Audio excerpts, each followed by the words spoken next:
우리 한번 말씀 제목 따라합니다. 본질을 붙잡으라. 아멘. 할렐루야. 구세주 오심을 기대하며 기쁨으로 기다리는 이 주일, 구원의 기쁜 소식을 사모하며 이 자리에 함께한 성도 여러분을 주님의 이름으로 축복합니다. 최근 우리 사회를 뜨겁게 달구었던 뉴스가 있다면 베트남 축구팀을 감독하던 박항서 감독입니다. 다 아시죠? 박 감독님은 축구 변방이었던 베트남 국가대표 감독으로 취임해서 8개월이 안 되는 짧은 시간 동안 팀의 체질을 바꿨어요. 뭐를 바꿨어요? 팀의 체질을 바꿨어요. 그리고 결국 동남아 최강팀을 가리는 축구 그 대회에서 우승컵을 들어 올렸습니다. 특히 제가 감동했던 장면은 박 감독님이 우승이 확정되던 그 순간 두 손을 모으고 하나님께 감사 기도 드리는 장면이었습니다. 어디에서 무엇을 하든지 하나님의 도우심을 구하면서 감사하는 모습이 참 아름다웠습니다. 기자들이 박항서 감독님에게 베트남 팀을 바꾼 비결을 물어보았습니다. 그러자 박 감독님은 부끄러운 듯 웃으면서 나는 특별히 한 것이 없습니다. 고정관념을 깨트리고 선수들의 잠재된 능력을 이끌어내도록 그냥 도와준 것뿐입니다. 라고 대답을 했습니다. 사랑하는 성도 여러분, 이와 마찬가지로 저는 오늘 이 말씀을 통하여 우리의 본질을 직면하기를 바랍니다. 뭐를? 본질. 세상을 살면서 딱딱하게 굳어진 마음속에 변질된 믿음 속에 복음의 능력이 흘러보내기를 원합니다.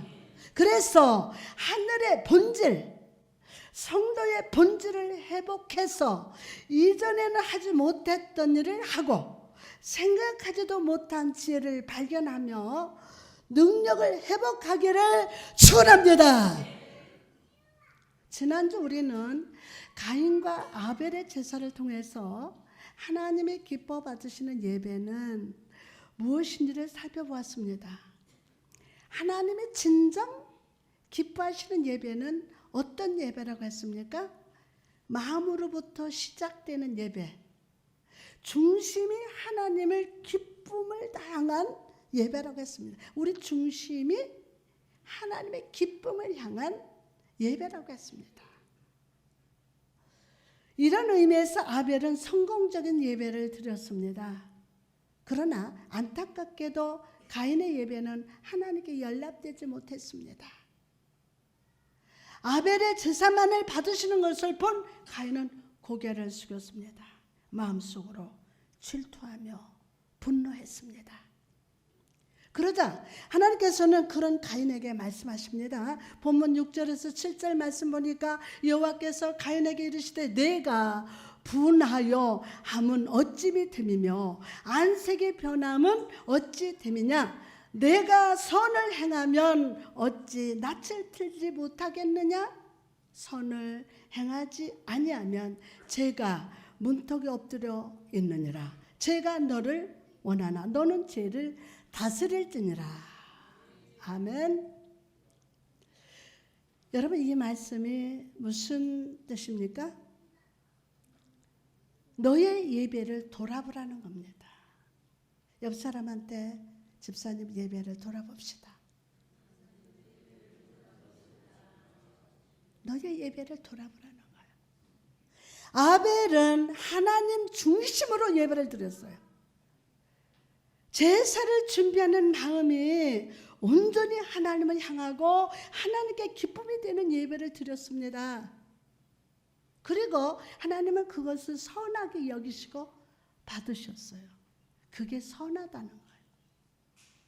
그러나 가인의 예배는 자기 중심적인 예배, 마음으로 하나님을 생각하지 않는 예배였어요.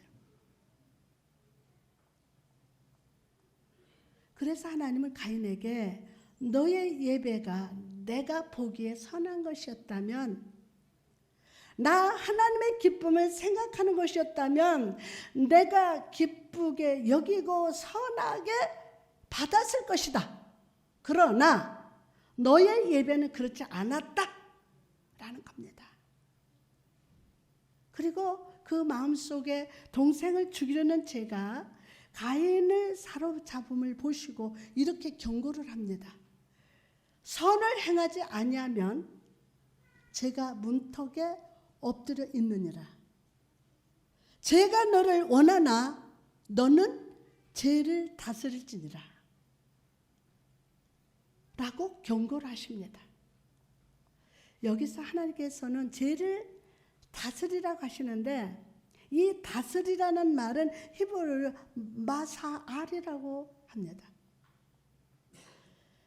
이 말은 지배하다, 통치권을 가지다, 지배권을 행사하다 라는 뜻입니다. 죄가 산한 맹수처럼 가인을 지배하려 하지만 하나님께서는 가인에게 그의 죄의 세력이 마음을 지배하지 못하도록 노력하고 극복하라고 충고하고 있는 거예요. 그 죄가 하는 대로, 지배하는 대로 그냥 내버려 두지 말고 그 죄의 세력이 마음을 지배하지 못하도록 노력 좀 해라. 극복하라 라고 충고하시는 거예요. 그러나 가인은요, 죄를 지배하지 못했습니다. 오히려 그 죄의 지배 당해서 사랑하는 동생을 죽이는 결과를 낳았습니다. 여러분, 여기서 우리는 죄인의 연약함, 인간의 한계를 발견합니다. 우리의 힘으로서는 죄의 소욕, 죄의 소원을 이겨낼 수 없음을 깨닫게 됩니다. 특히 이 죄의 역사는 하나님과 원수된 사단으로부터 발생합니다. 여러분, 예수님께서는 사단을 이끌어서 진리에 서지 못하고 거짓을 말할 때마다 제 것으로 말하나니, 와, 거짓을 말할 때마다 누구 것으로 말한다고요? 제 것으로 말하나니 이는 그가 거짓말쟁이요 거짓의 아비가 되었습니다 라고 하셨습니다. 사탄은 절대로 바른 말을 하지 않습니다. 절대로 바른 말을 하지 않아요. 거짓말에 거짓말. 근데 제 것으로 만들어서 얘기를 한다는 거예요. 사단은 절대로 바른 말을 못해요. 아니, 할 수도 없어요. 사단은 우리를 넘어뜨리고 이 땅에서 시선을 고정하게 하고 죄를 짓게 하려고 갖가지 미끼를 던집니다. 낚시를 할 때도 각각 물고기가 좋아하는 미끼를 걸어두듯이 사탄은 우리 마음과 생각을 다 살피고 여러분의 약점, 단점, 장점을 전부 연구하고, 이 사람은 무엇을 주면 좋아하고, 이 사람은 이런 말하면 분노하고, 이 사람 다 그 약점을 연구를 해요. 그래서 사탄은 우리 마음과 생각을 살피고 삶의 경향을 묵상하고 약점을 연구합니다. 그래서 죄를 빠지기 가장 쉬운 미끼와 유혹을 매일매일 던지고 있습니다. 그래서 넘어뜨리려고 죽이려고 합니다. 여러분이 이 미끼를 무는 순간 신앙의 병이 듭니다. 신앙의 병 들어요. 어떤 말씀을 들어도 은혜가 안 됩니다. 과거에 받은 은혜를 잊어버리고 하나님을 대적합니다. 반대로 하나님은 사탄과는 다르게 신실하고 진실하십니다. 그분은 1.1핵도 거짓을 말하지 않으십니다. 진실하시며 흠이 없으십니다. 흠이 없으십니다. 주님은 오늘도 죄의 유혹으로 인해 흔들리는 우리를 향하여 진리를 선포합니다. 진리를 선포합니다. 계시록 18장 4절에 보니까 또 내가 들으니 하늘로부터 다른 음성이 나서 이르되 내 백성아 거기서 나와서 그의 죄에 참여하지 말고 그가 받을 재앙들을 받지 말라. 사단은 거짓으로 우리를 죽이려고 부르지만 우리 하나님은 진리의 말씀으로 우리를 구원하시려고 오늘도 부르고 계십니다. 여러분, 더 이상 좌로나 우로나 치우치지 말고 오늘 섬길 신을 확실히 선택합시다. 이 세상은 여러분에게 진정 성공과 안식과 편안을 줄 수가 없어요. 여러분이 의지하고 믿고 귀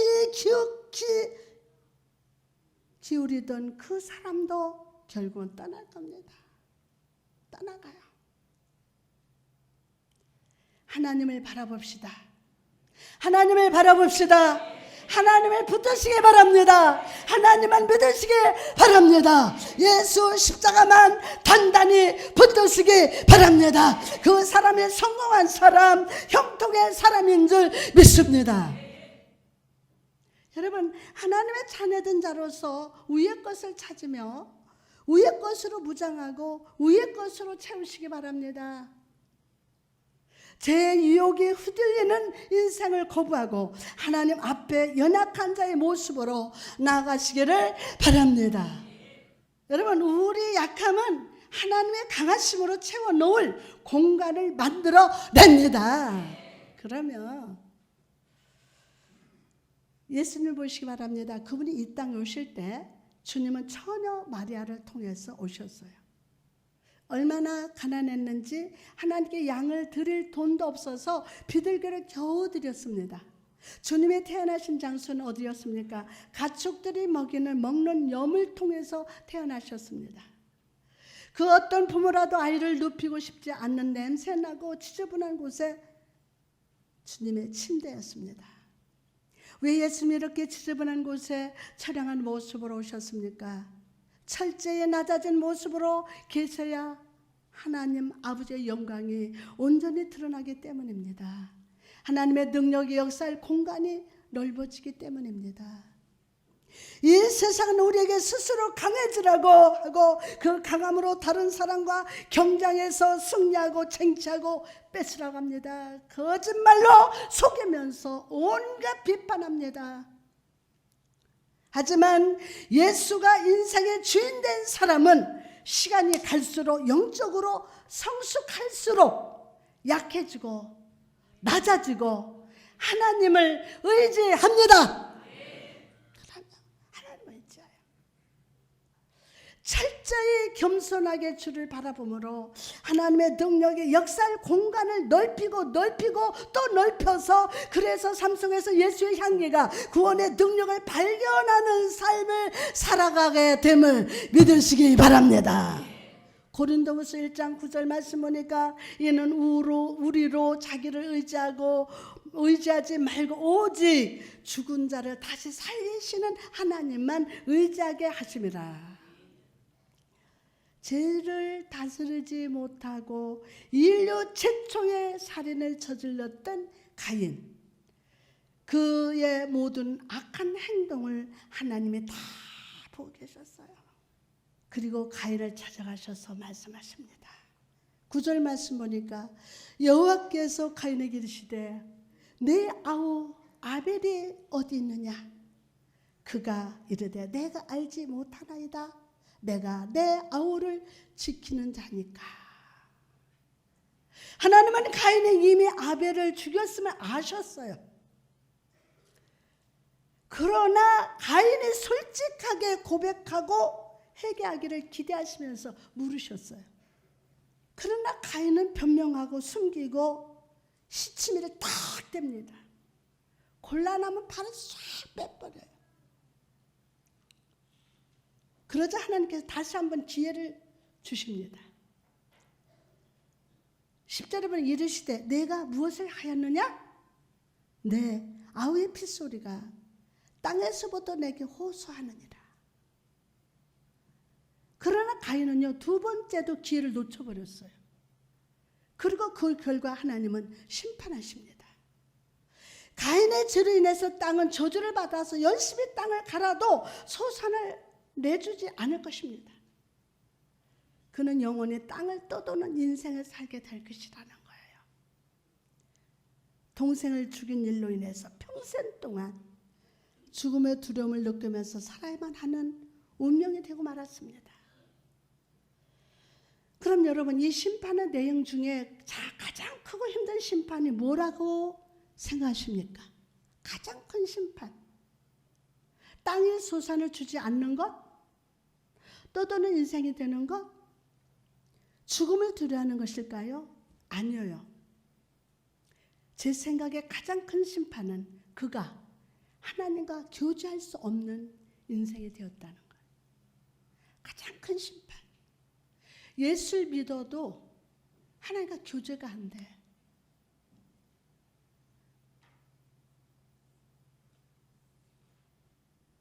며칠 전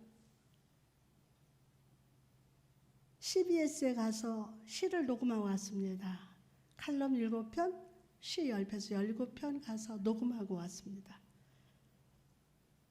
차를 타고 가는 길에 길거리 보니 크리스마스 트리와 조명들 즐거운 캐럴이 흐르고 있습니다. 이제 크리스마스는 즐겁게 보내는 공휴일이 되어버린 지 오래입니다.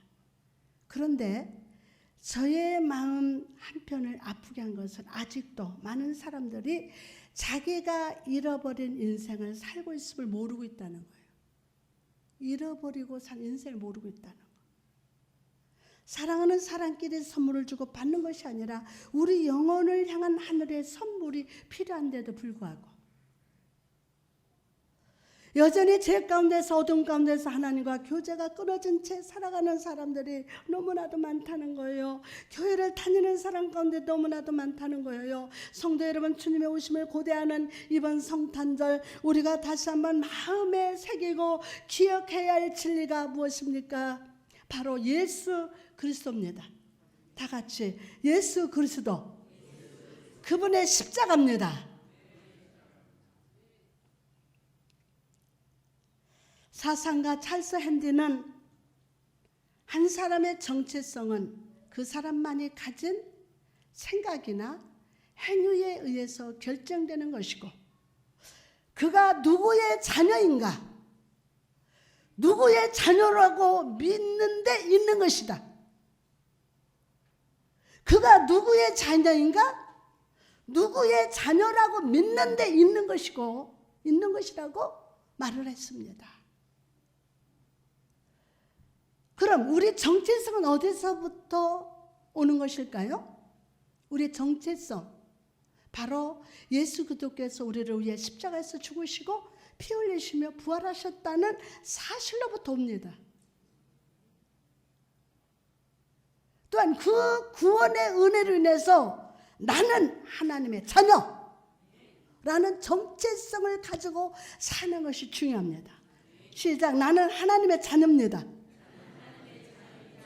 내가 보기에도 아까운 사람입니다. 내가 나를 봐도 아까운 사람입니다. 시작. 내가 나를 봐도 아까운 사람입니다. 아멘, 아멘. 나는 하나님의 자녀요. 탕자를 떠올려 보시기 바랍니다. 그가 제약된 생활을 청산하고 아버지께 돌아갔을 때 그는 나는 감히 아버지의 아들이라고 할 수 없습니다. 저를 종으로 써 주십시오 라고 했습니다.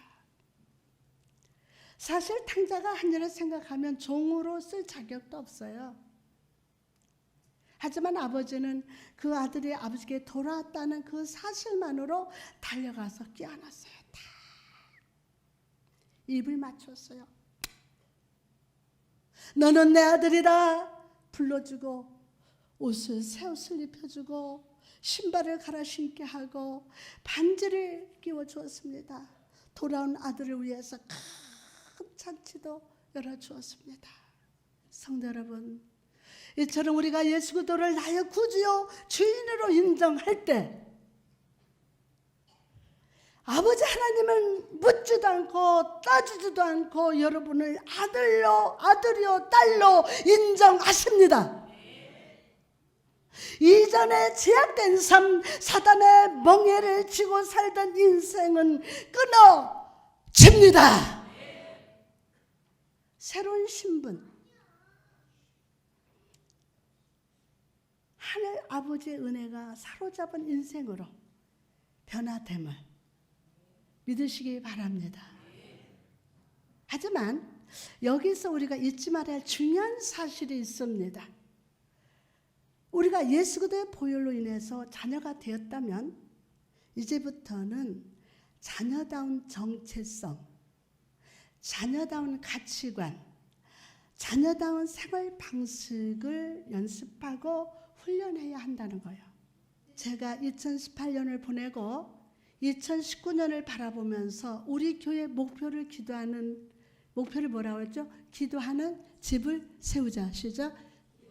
집을. 아멘. 기도하는 집을 세우자. 우리 교회 성도들 모두가 우리를 바라보는 성도, 하나님과 교제하는 성도, 구원받은 자녀답게 살아가기를 기대하고 양육하기를 원합니다. TV 뉴스를 보면 유명 정치가의 아들이나 딸이 잘못한 것 때문에 부모가 나와서 사과하는 장면을 보신 적이 있으실 것입니다. 그런 자녀의 행동은 부모의 얼굴에 먹칠하는 것이요 마음을 아프게 합니다. 이처럼 우리가 하나님의 자녀로 가면서 자녀답게 살지 못하고 세상 사람들과 똑같이 살고 하나님 중심이 아니라 사람 중심으로 살고 하나님의 음성에는 귀를 닫고 사람이 불신하는 말은 그대로 진실로 듣고 세상에 썩어질 것을 집착하고 살면 하나님이 얼마나 자존심이 상하시겠습니까? 성도 여러분, 우리는 이제 자녀답게 삽시다. 옆 사람한테 이제 자녀답게 삽시다.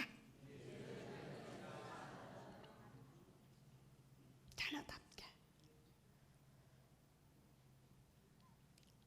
하나님의 자부심이 돼야 돼요. 하나님의 자부심. 하나님의 자랑스러운 아들, 딸로서 주의 말씀에 순종하며 살아가기를 오늘 결단합시다. 그럴 때 하나님께서 여러분 이런 축복으로 응답해 주실 줄 믿습니다. 베드로전서 1장 3절에서 4절 말씀 보니까 우리 주 예수 그리스도의 아버지 하나님을 찬송하리로다. 그의 많으신 궁일대로 예수 그리스도를 죽은 자 가운데서 부활하게 하심으로 말미암아 우리를 어떻게 거듭나게 하사 산 소망이 있게 하시면서 썩지 않고 더럽지 않고 새하지 아니하는 유업을 있게 하시나니 곧 너희를 위하여 하늘에 간직하신 것이라. 예수 그리스도께서 십자가에 못 박혀 죽으시고 부활하실 때 그분은 영으로 우리 각 사람을 거듭나게 하시고 구원받은 자녀로 불러주셨습니다. 믿으면 아멘. 특별히 예수 그리스도를 믿고 거듭난 자에게 주어주는 선물, 축복이 있습니다. 첫 번째로 살아있는 소망이 주어질 것입니다. 죽은 소망? 살아있는 소망이 주어질 것입니다. 우리가 지안에 거할 때 죽음의 권세는 우리를 압도하고 지배합니다. 죽음 앞에서 돈도 명예도 권력도 아무 힘을 쓰지 못합니다. 그러나 이 세상은 우리에게 살아있는 소망을 주지 못합니다. 때문에 예수 그리스도는 그런 우리를 위해서 십자가에 못 박혀 죽으셨습니다. 무덤에 들어가셨고 장사 지낸 지 사흘 만에 죽은 자 가운데서 다시 살아나셨습니다. 주님께서는 3일 동안 죽은 자 가운데 계셨습니다. 영어 사도신경을 보면 지옥으로 내려가셨다고 말합니다. 지옥으로 내려가셨다. 죽음의 권세 한가운데 가셨습니다. 그러나 지옥도 사망 권세도 예수님을 털끝 하나도 건드리지 못하고 주님은 그 사망을 물리치고 부활하셨음을 믿으시기를 바랍니다. 그리고 주 안에 있는 모든 성도에게 죽음이 아니라 살아있는 소망 첫 열매가 되어 주셨습니다. 고린도전서 15장 20절에 보니까 그러나 이제 그리스도께서 죽은 자 가운데 다시 살아나서 잠자는 자들의 첫 열매가 되셨도다. 지금까지 우리 인생의 나무에 절망과 낙심과 사망의 열매가 맺혔다면 이제는 예수 그리스도로 인하여 은혜의 열매, 아멘도 안 해. 은혜의 열매, 축복의 열매, 생명의 열매가 맺히게 됩니다. 우리는 죽음을 두려워하는 인생이 아니라 부활의 능력으로 승리한 인생을 살아가게 될 줄 믿습니다. 두 번째로 우리에게 영원한 유업이 주어질 것입니다. 유업.